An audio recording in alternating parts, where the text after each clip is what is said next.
বাংলাদেশে আবারও ছড়িয়ে পড়ছে জাল টাকার আতঙ্ক।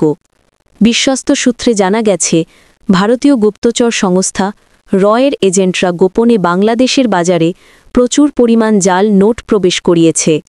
এই নোটগুলো মূলত ভারতীয় সীমান্তবর্তী এলাকা দিয়ে ঢুকছে আর পরবর্তীতে সেগুলো ছড়িয়ে পড়ছে ঢাকাসহ দেশের বিভিন্ন জেলায়।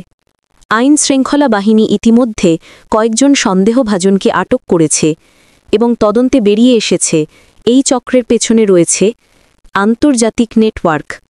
বিশেষজ্ঞদের মতে, এই জাল টাকা প্রবেশের লক্ষ্য বাংলাদেশের অর্থনীতি অস্থিতিশীল করা এবং দেশের বাজারে বিশ্বাসের সংকট তৈরি করা।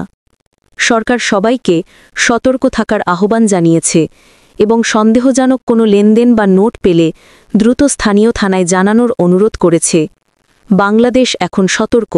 আপনি কি আছেন প্রস্তুত?